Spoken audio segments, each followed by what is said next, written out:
Hello, I am Warren McLean, president of NEON, the Northside Economic Opportunity Network, where we build wealth for low to moderate income entrepreneurs in North Minneapolis.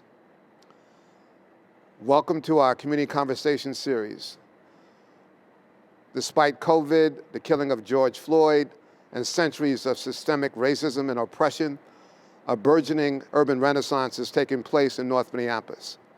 The purpose of NEON's Community Conversation series is to discuss the North Side's economic transformation with some of the Twin Cities' most distinguished thought leaders, with topics ranging from the commercial development in North Minneapolis to the economy and its impact on BIPOC entrepreneurship to the importance of NEON's Grow and Thrive Northside Growth Campaign. This morning's conversation is moderated by B.C. O'Neill Erie from Fox 9 News. Without the support of our sponsors, this programming would not be possible. NEON would like to thank the following companies for their generous sponsorship: Key Investment, Mortenson, United Healthcare, Target, U.S. Bank, Bremer Bank, Nanda Lakes, Northeast Bank, Sunrise Banks, and Thrivent. Today's conversation centers around the 2021 economic forecast and the impact of COVID-19 and the George Floyd civil unrest has had on small businesses and entrepreneurship in North Minneapolis. I hope you find the conversation insightful and stay tuned to the end, where you can learn more about partnering with NEON and its Grow and Thrive Northside campaign. Now I'd like to hand things off to our moderator, BC. Take it away, BC. All right. Thank you so much, Mr. McLean. Good morning, everyone, and welcome. Good morning. My name is B.C. O'Neill Erie, and I'm a journalist with Fox 9 News. Today, I'll be moderating the third installment in the Northside Economic Opportunity Network's Community Conversation series, hosted by NEON President Warren McLean. Our guest this morning, Neel Kashkari, President and CEO of the Federal Reserve Bank of Minneapolis, and Keith Ellison, Minnesota Attorney General. Now, past conversations have given voice to community perspectives on multi-sector collaborations for developing North Minneapolis and the impact of COVID-19 on Northside food businesses. And you can view all of these conversations at neon.mn.org.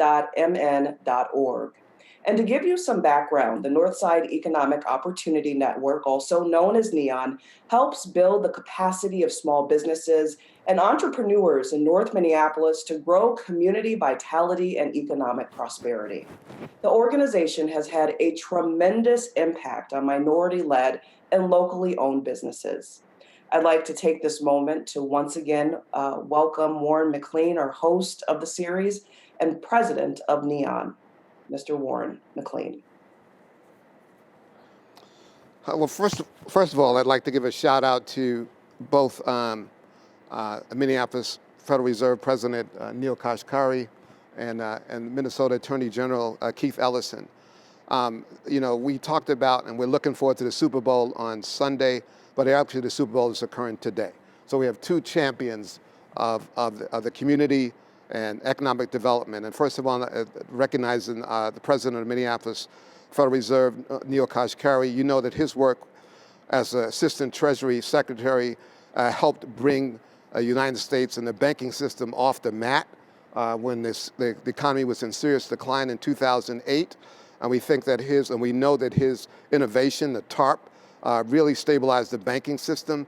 And we're essentially here today because of the successful return of our economy. So I think I want to just give President Neel Kashkari a shout out for that. And I also want to thank him for his really being a voice for the community after George Floyd's murder. He was the first one in the Federal Reserve System to be vocal and call out institutional racism. And I really want to just thank him for giving that authoritative voice to something that was very significant. And then I want to acknowledge Minnesota Attorney General Keith Ellison. Attorney General Ellison was at one time leading the congressman in the 5th District, and his work with helping CDFIs and the community development financial institutions and housing really helped our communities flourish. and have a sustainable impact today. And then I want to thank him personally because he really helped me on when we were on the map. So he gave us a $200,000, I think, federal grant that really helped us when we were in a precarious position. So thank you, Attorney General Ellison, for your work on behalf of NEON and the community. Now I want to talk about what NEON has going forward. One of the things that we're launching today is our Grow and Thrive campaign. It's been, last year was a phenomenal year for us. We had record performance in terms of number of clients served, hours performed in terms of technical assistance, and then the amount of money that we were able to disperse. So to give you just specific examples, in 2020, we had a goal of providing about 3,000 hours of technical assistance, and the total number of hours we provided was 6,780. So that was more than double the goal. We had a goal of serving about 750 clients, and we served around 1,352 clients. So again, we almost doubled that number. And then our goal, we didn't even have a goal for the amount of money that we would distribute. In 2019, we distributed about $46,000. And in 2020, we distributed about $4 million. So you can see it was phenomenal work on the part of my staff. And I just want to thank, obviously congratulate and thank the community for all its support in getting that done. But we had a stellar year, and this campaign is designed to help us obviously continue that work and also help North Minneapolis actually thrive and have a sustainable long-term impact. So we've launched a $5 million Grow and Thrive campaign that has 3 elements to it. The first is obviously building staff so that we can continue with the development and the capacity to perform at the level that we did last year. In addition to that, we want to acquire our building. It's become an important community resource. People hold events there. When a non-COVID environment, we have events that are held, like someone's held their wedding reception there. We have a nurses association that meets on Sundays, and then all community organizations also meet in our building. So in a non-COVID environment, the building is used 7 days a week. In addition to that, our members have access to affordable commercial real estate. Right now, we have a waiting list for the number of clients that would like, or members that would like to use our facility. And so it's important that we maintain that building and we own it so that our clients will have access to, again, affordable commercial real estate.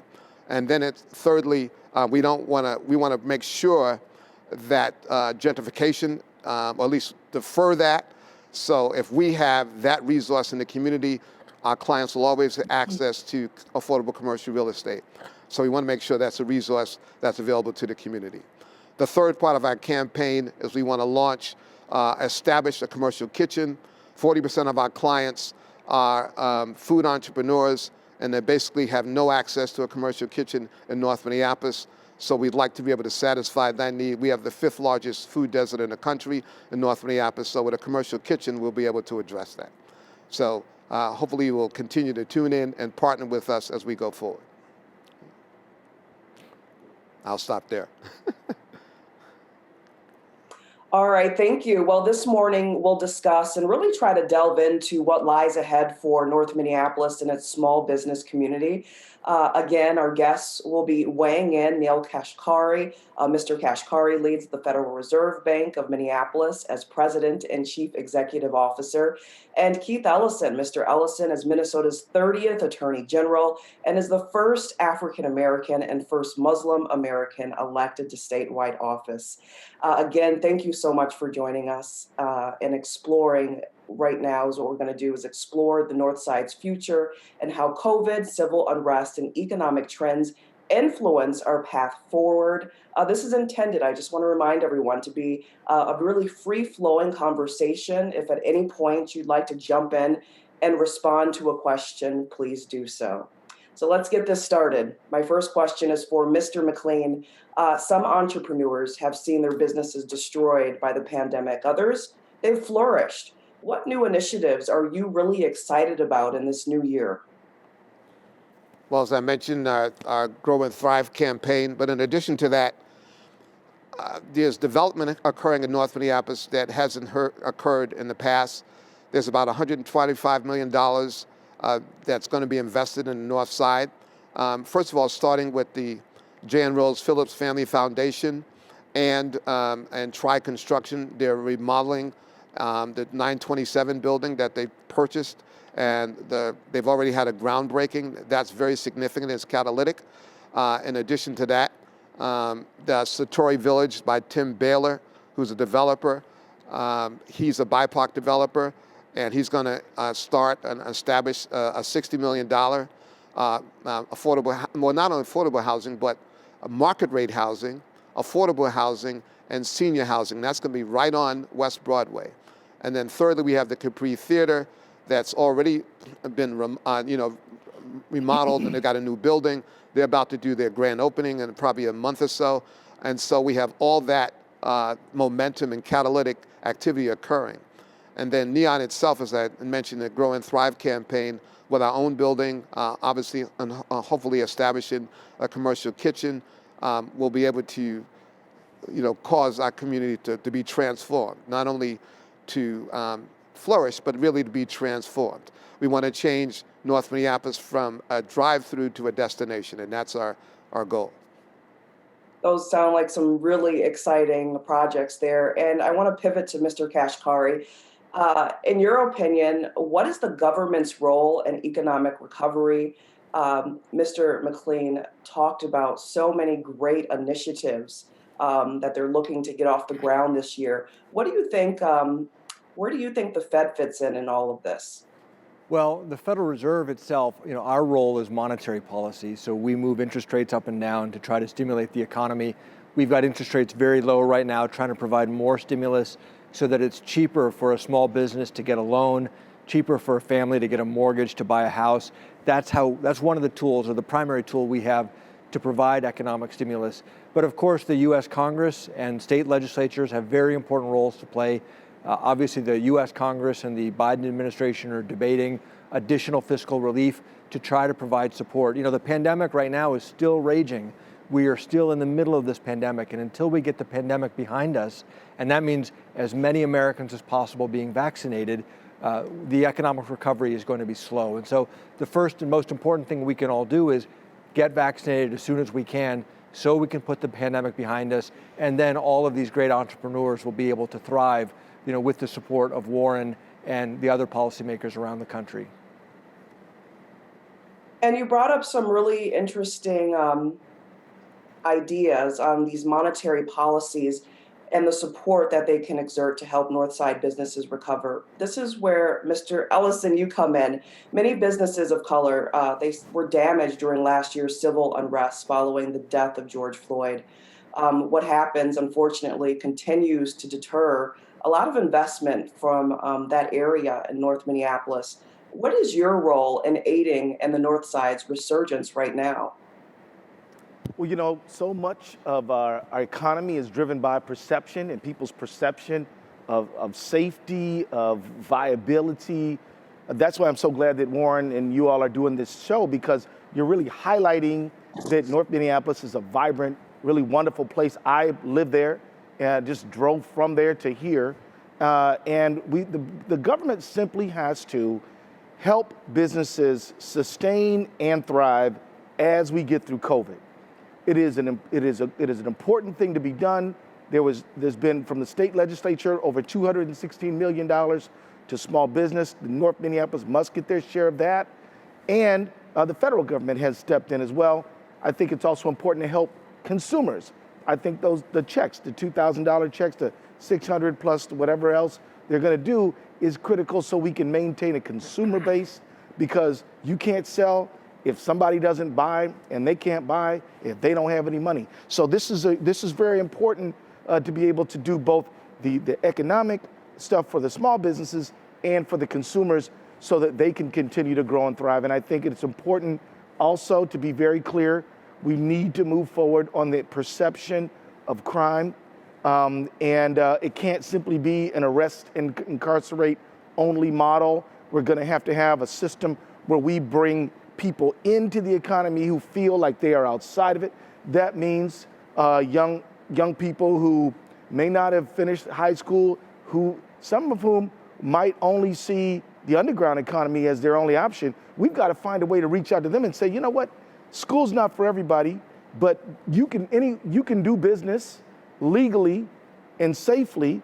We're going to teach you how. I think that has got to be part of our vision going forward, because not everybody wants to study Chaucer, right? So, I mean, some people are like, I want to buy this and sell it there legally, safely, for the benefit of all.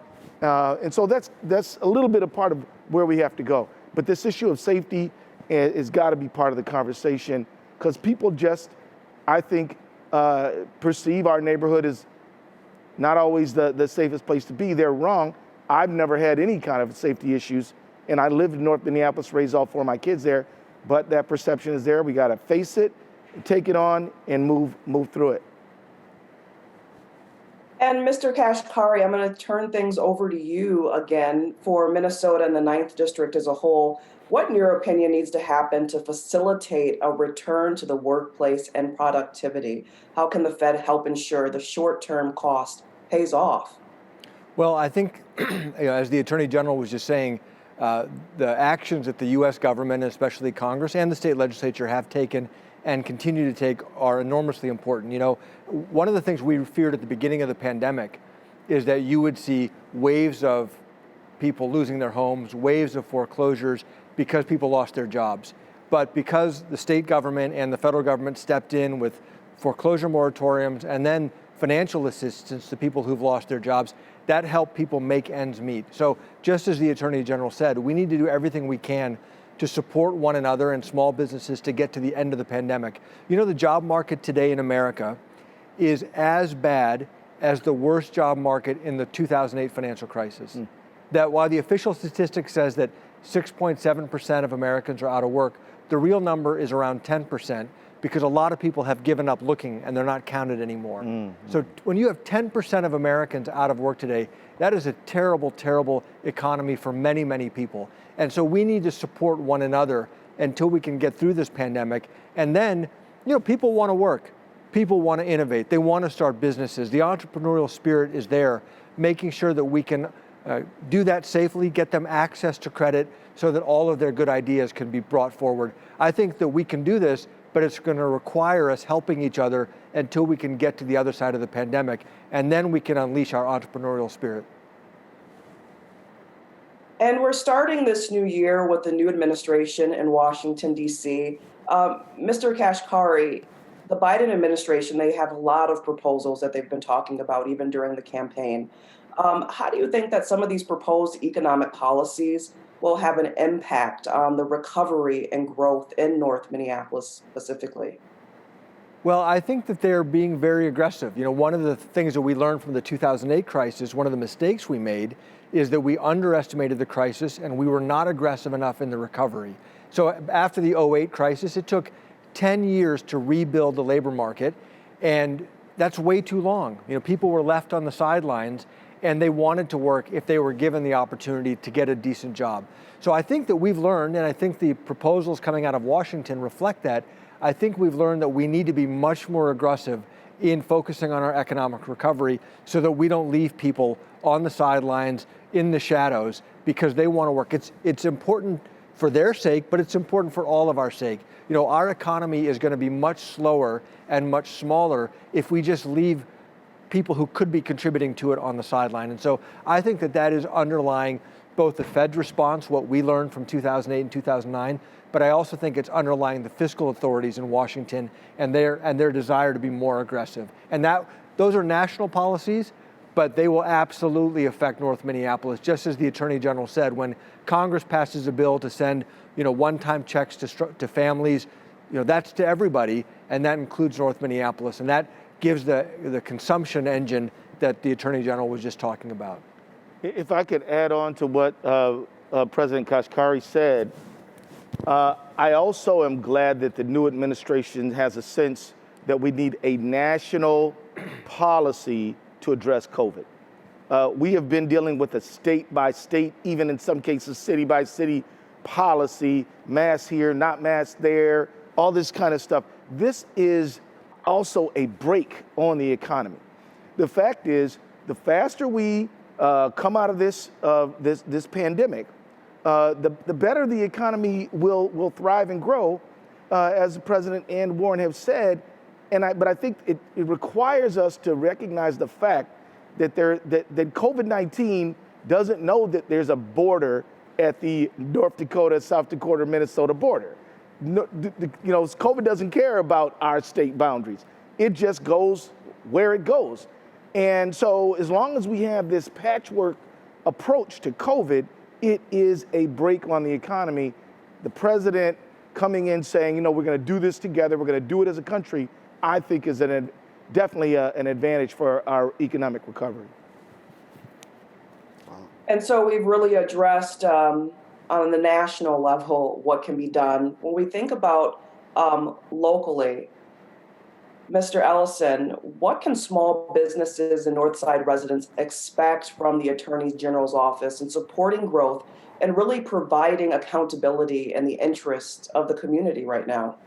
Well, one of the things that the Attorney General can do is that we can initiate lawsuits on behalf of the people of the state of Minnesota to protect them from economic abuse and predation.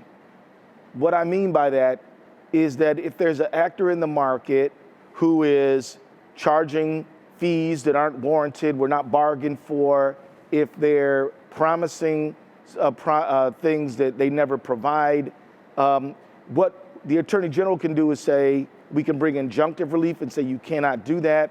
We can bring an action for compensatory relief so that we can get the money back that was taken. And so what the Attorney General, in effect, does is help make sure that the market has one set of rules for everybody. And that is important for the market, because if the market's like, well, wait a minute, that person gets to break the rules and I can't, I'm losing because I'm honest, that's a bad thing for the market. So we can take action and protect and make sure that the rules are fair and the rules are clear. The other thing is that small businesses often operate like individual consumers. So how many small businesses started with a credit card? How many small businesses, buying services and goods, whether it be broadband or whatever it is, kind of feel like a consumer? Well, there's a lot. So the thing is, when we say, you're going to have to be fair, you can't use your market power, your large size, to say we're going to not serve this area or we're going to charge extra for this area. That's bad and a depression on the market. We can intervene to stop that.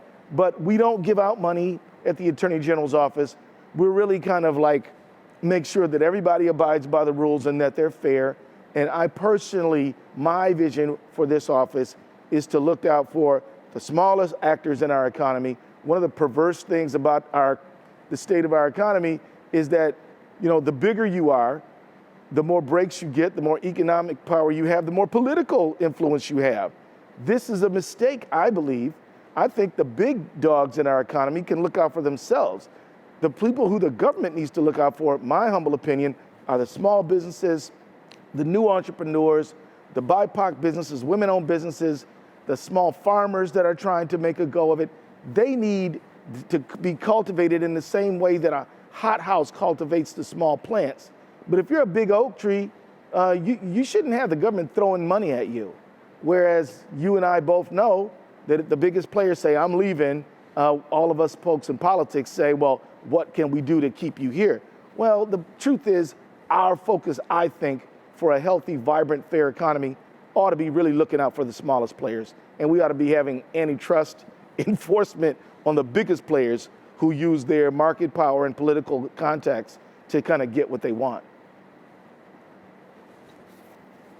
And Mr. Kashkari, where do you think that change begins? Are we in the midst of it now?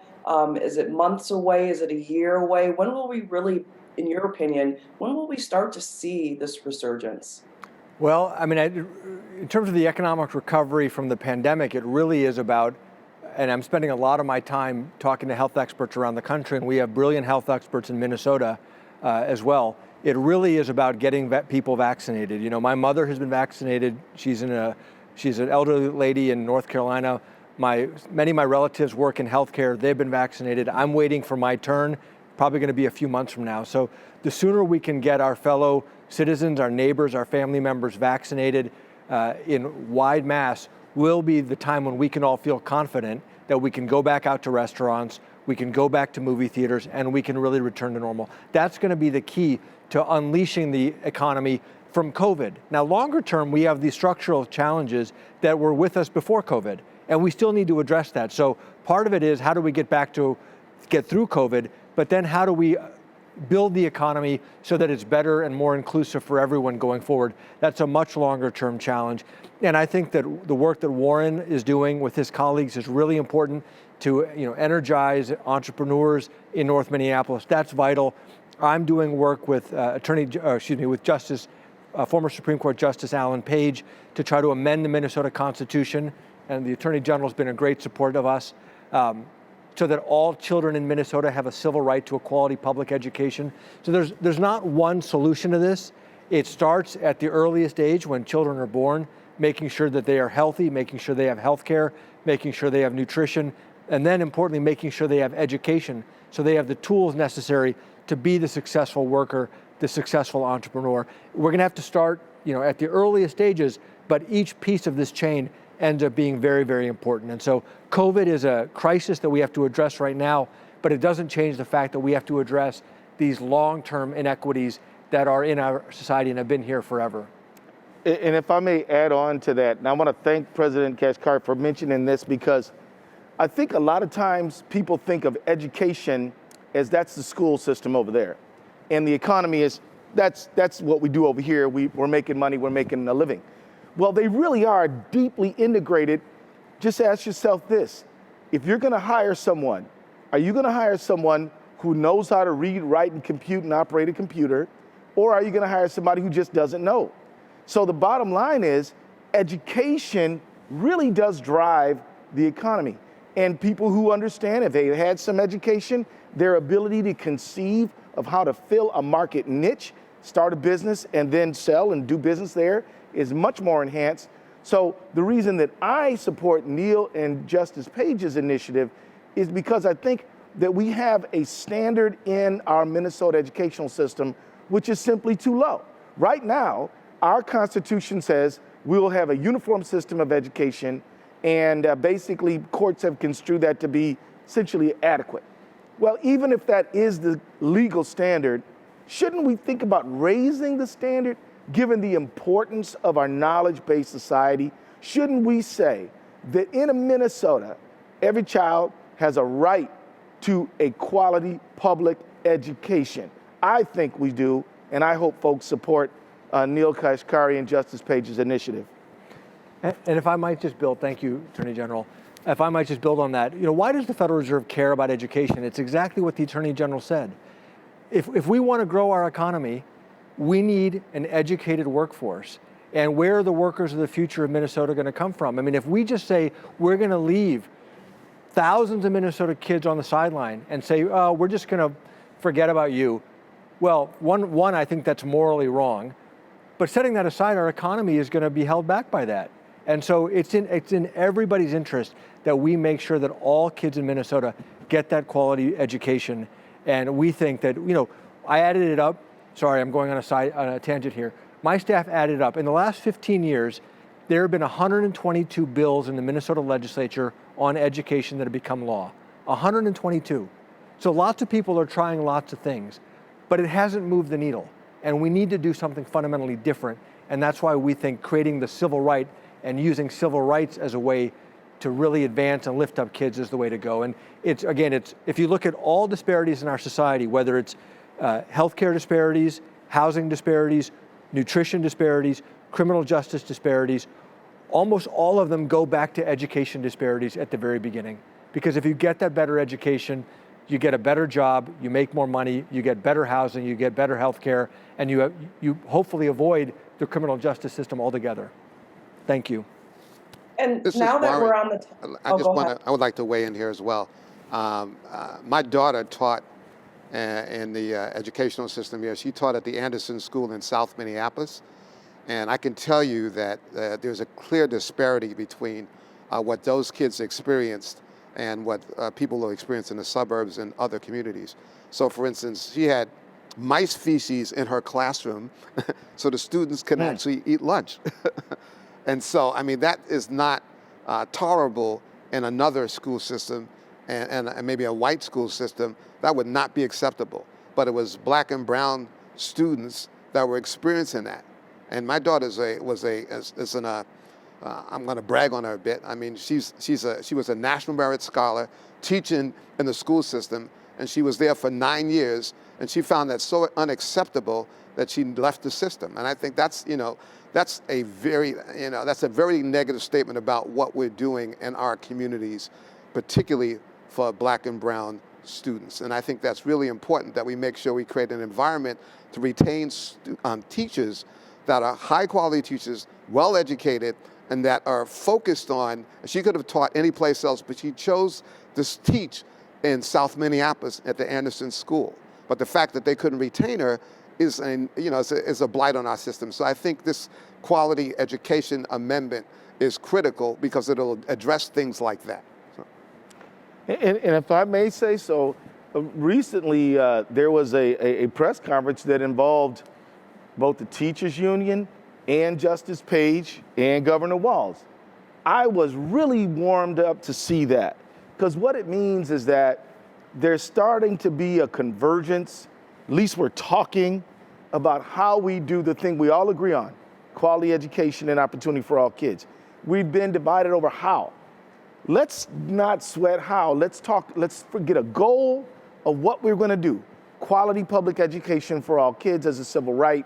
Once we put that North Star up there, then everybody else starts to move to get us there. But we have no North Star now. We just have a uniform system of education, and it's got to be adequate. That means kind of whatever we do is good enough, And of course, the results are showing just that. So I am very pleased to see people in the small business community, like yourself, Warren, people who are at the Fed, like President Kashkari, and even people who represent the larger business community, starting to think about what is offered to that 5, 6-year-old kid in that classroom. I mean, and again, I am not one who thinks that everybody's interest needs to be aligned around the needs of the market. I believe people are whole persons, and they should be able to dream beyond what the market requires. But there's no doubt that what happens at the market is instrumental to people's lives.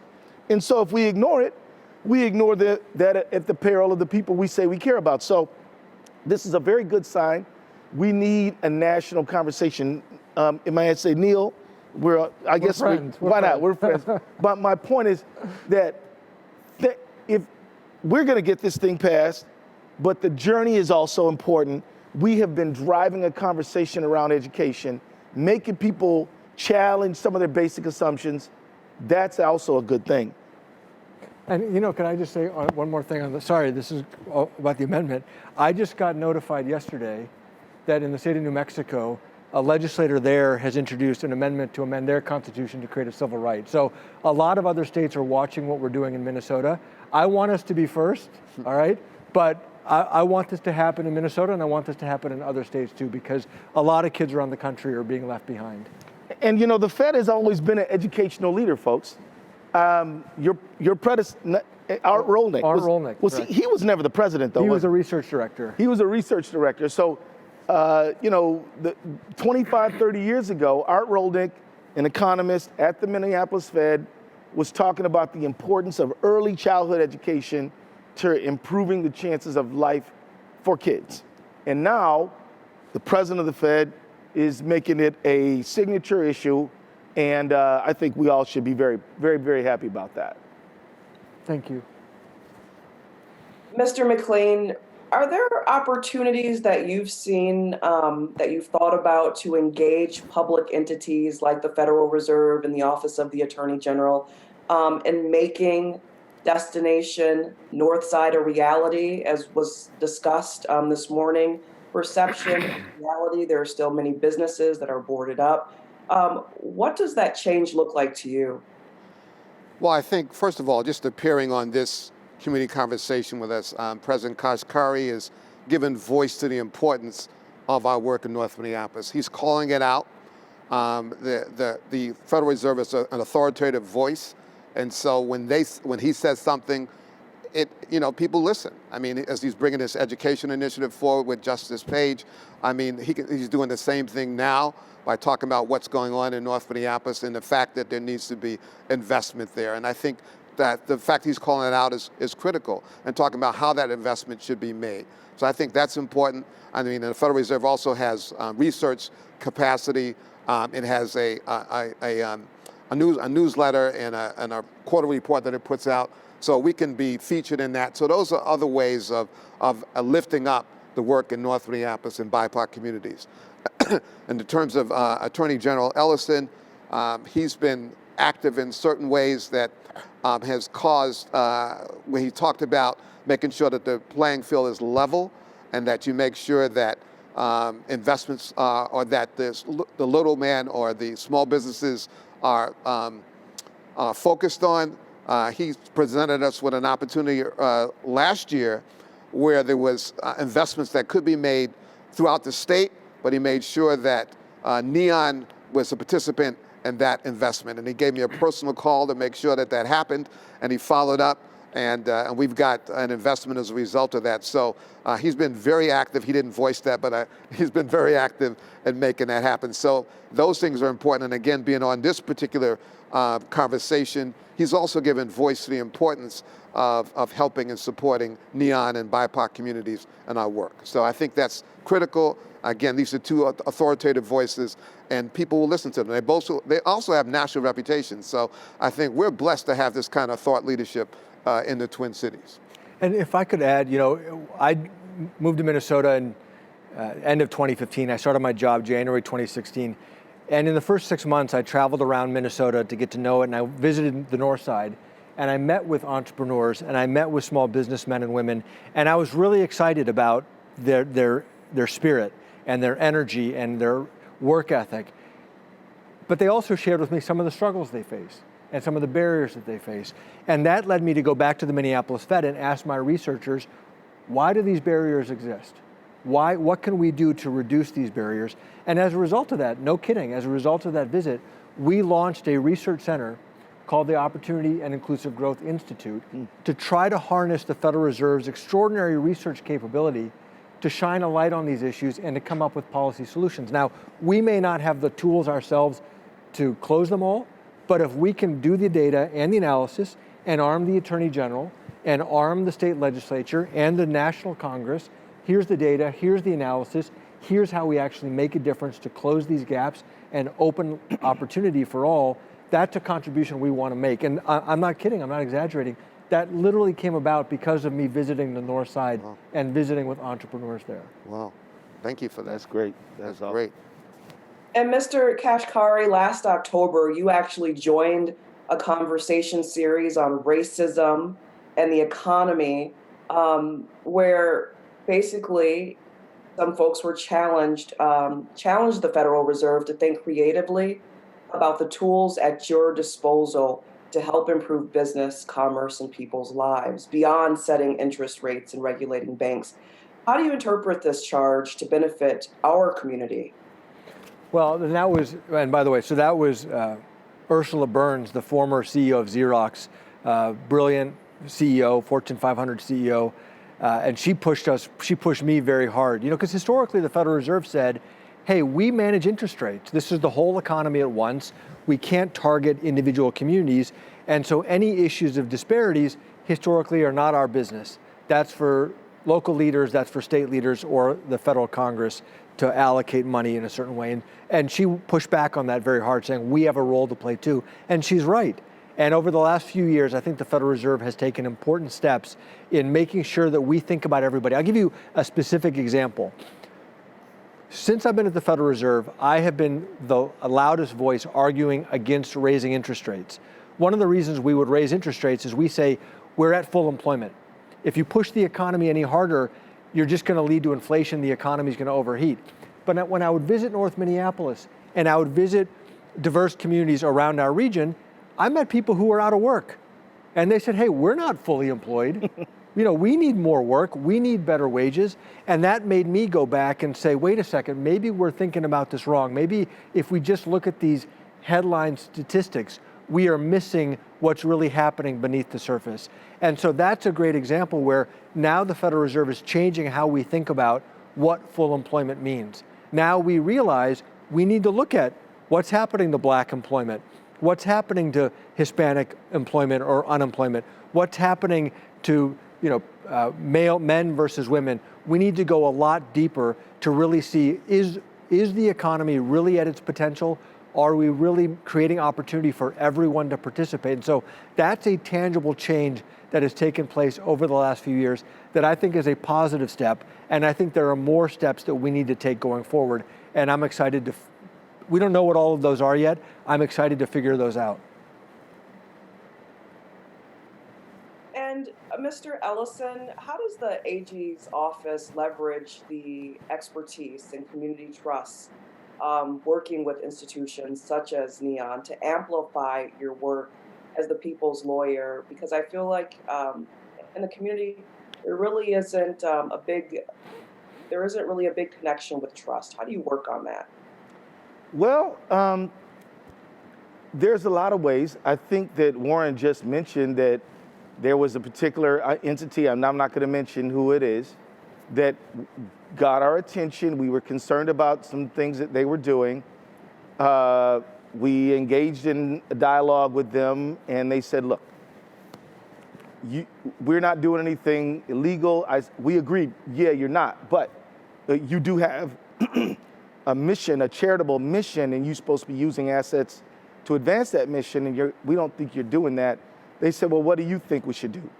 I said, well, what if you got money in banks already? What if you put them in some CDFIs? What if you put them in some institutions? What if you thought about NEON? And as Warren just mentioned, that is a relationship that paid off. As we settle cases, and when asked, we are going to give advice about how major players in this economy include North Minneapolis and BIPOC entrepreneurs and institutions which facilitate their success, like NEON. And NEON's not the only one we mentioned. We mentioned several others. We mentioned Dave McGee and Bill Wealth, Minnesota, and many others. And we'll mention more than that. But we've got to find a way to cut more people in who have historically been ignored.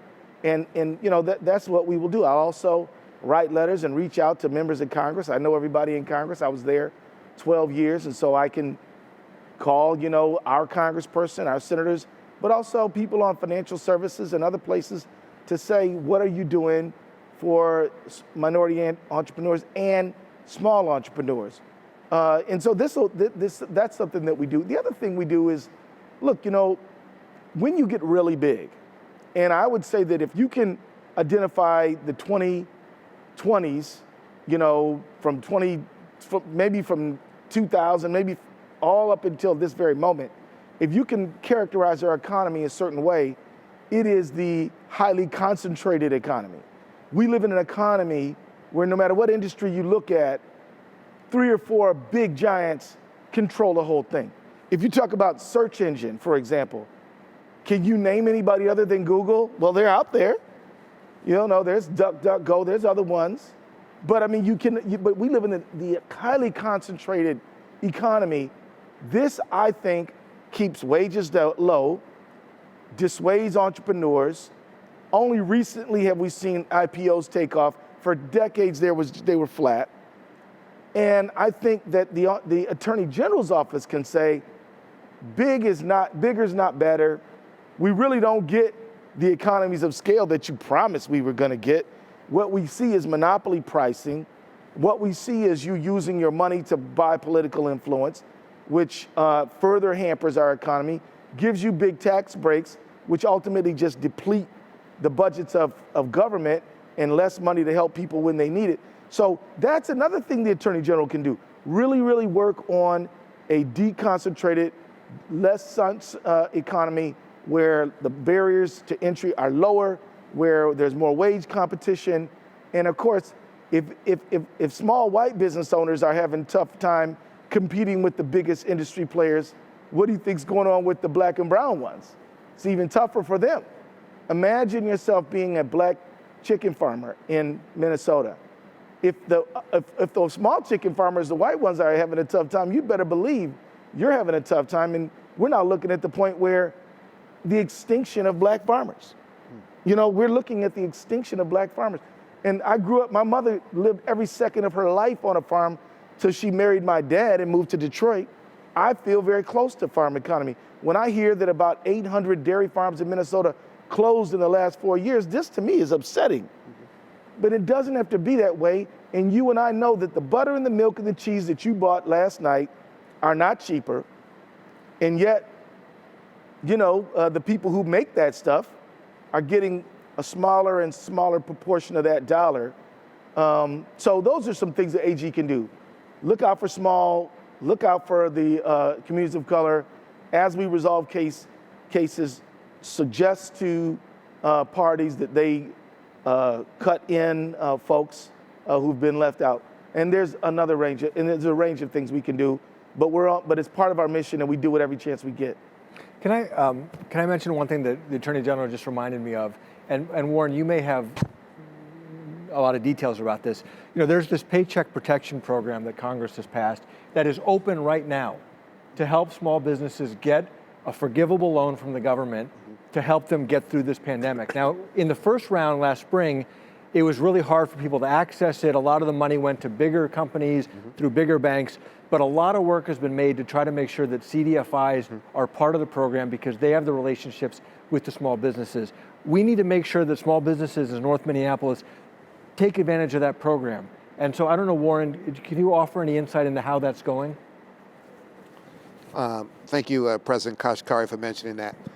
Two of my colleague organizations, MEDA and Community Reinvestment Fund, are large CDFIs. Also, there's Neighborhood Development Center that are CDFIs that are really putting forth and making a concerted effort because they've got resources now. They have access to the PPP program. So, and particularly CRF and MEDA are working with actually a Otto Bremer Trust to put forth the PPI and making sure it's accessible to BIPOC businesses and BIPOC entrepreneurs. So they're making a concerted effort to do that right now. So thank you for mentioning that. For all the entrepreneurs that are out there, and you can, Neon can actually help you source to those particular organizations as well because they're colleagues of ours. So we want to facilitate that process, but you're right, there's a very focused effort now to make sure that BIPOC entrepreneurs participate in the PPP program. So we have an extraordinary opportunity available to us, and to the extent that we can onboard these organizations, I mean the BIPOC entrepreneurs, to take advantage of that, we and certainly will, and we've been doing that. So we'll provide the TA, but these other organizations have access to those resources right now. And I just say, and that's great to hear, now is the time. I mean, this program is only going to be open for a short period of time. People are lining up to be able to get access to these forgivable loans. It's very powerful, but we gotta move. And so thank you for your work in that. And you know, look, one of the things that we see all the time is that when opportunity is distributed, it's distributed to people who have social power, and in America that means white skin. Not only that, but it means being male too. It means living in certain opportunity communities. But it also means that knowledge is part of that opportunity. If you don't know about the PPP program, if you don't know what it is or how to access it, you might be running a minority-owned, women-owned flower shop, but you don't even know how to keep your employees on with the PPP program. Watching this show can help you access that. And I want to thank you guys for mentioning that. And if you see anybody abusing the program, not using it for its intended purpose, that's where the AG can come in, and we can make sure that the program is used properly for its intended purpose, which is for you to keep your employees on, even if your revenues have gone down because people have gotten out of work and can't buy flowers anymore, for example. We've covered a wide range of topics this morning. Just looking back from COVID-19 and from the unrest to the death of George Floyd, Mr. Ellison, looking back at the past year, what are some of your biggest takeaways? One big takeaway is that when Black communities, communities of color say that we have historically had an extremely complicated relationship with law enforcement, we're not making it up. It's true. And the truth is, it is complicated. I'm not using that as a euphemism, because the truth is, a lot of police really do help in the community. At the same time, there are others who don't help and harm the community, but those folks are rarely, if ever, brought to accountability unless somebody happens to have a cell phone to be able to show them doing it. If you didn't have videotape of what happened to George Floyd, I don't think we would be at a point where there would be any accountability. And so, I think that our entire society has to understand, you know what? We need a better relationship. Communities need public safety, and they need human rights. They have a right to both. And I hope that there's a general sense in the entire society that reform and change is needed here. A year before George Floyd died, my office, together with Public Safety Commissioner Harrington, had a commission on reducing deadly force encounters with the police. And this has a lot to do with Neon and the Fed, because these issues undermine economic trust and viability. Who can say that the businesses at 38th and Chicago are better off because of the catastrophic events that happened right there? It's better off, it's for stability, safety, respect, is good for business, and the opposite is bad for business. So that's critical to say. The civil unrest which resulted in the fires set that community in South Minneapolis back economically. Now, I know that some of my young protester friends would say, yeah, but this is the voice of the unheard. I say, yeah, but how can we get you heard so we don't end up in this situation 5 years from now? We've got to get out of this cycle. The other thing is that we really do need each other. The American economy is neither a free market fundamental economy, nor is it a totally socialist economy. It is now and has always been both, and that's a good thing. When you call the cops, you don't have a contract with them to come, stop the robber from coming in. When you call the fire department, it's not based on a contract you've written with them and a fee you pay them every month. It is a social good that we all pay for through taxes. That, in the minds of some people, is socialism. And yet, if you want to go start a business, you can go start one. You might even have government help to do that. Bottom line is we have a market economy, we have a public sector, they work together to the benefit of citizens. That idea is more important to me than ever. It's something that I feel like I need to lift up as assertively as ever. Last point I want to make is democracy. We have seen over the last year concerted efforts to undermine democracy. I had to sue the United States Postal Service because the head of that institution was trying to limit it so that it couldn't facilitate people voting by mail because they had a favorite in the race. And there have been a whole range of things that we have had to do to take people to court just to protect the right to vote. Look, vote for whoever you want to, conservative, liberal, in the middle, but vote. And we're not going to let anybody mess with your right to vote. I don't care who you vote for. All right, thank you so much, Mr. Ellison. And my last question this morning is for Mr. Kashkari. After enduring such a difficult last year, are you optimistic at this point about Minnesota's economic recovery? And if so, why? I am optimistic. Minnesota has a lot of strengths. We have a very diverse economy. Most major sectors of the U.S. economy are here. We have, on average, an educated workforce. But those averages mask the disparities that we've just been talking about. And that's where we have to move forward together. I think we're at a gut check moment. I'm new to Minnesota. I've only been here 5 years. I think Minnesota is great at pretending that we care about these disparities. The question is, do we actually care about these disparities? And are we really going to come together to do something about it? And that's why I'm spending as much time as I am with Justice Page, with the Attorney General, to try to break through and actually create a civil right. Civil rights have led to transformation in our society over time. And that's what, in my mind, that's what we need now to really close these disparities and power our economy for the future. Mr. Kashkari and Mr. Ellison, thank you so much for your time and sharing your expertise this morning. Our time is nearing an end, but clearly this is not the end of the conversation. Mr. McLean, for those interested, how can people continue this conversation and really get involved? So what a great conversation. Once again, I'd like to thank our guest, moderator, and sponsors. Today's conversation served as a catalyst to partner with NEON. My team and I would like to schedule a discussion on opportunities for your involvement with NEON and the Grow and Thrive Northside Growth Campaign. My team and I can be reached via the web at www.neon-mm.org/grow/thrive/Northside, via phone at 612-746-4150, via email at grow@neon-mn.org. Once again, I'm Warren McLean, president of NEON, and thanks for tuning in.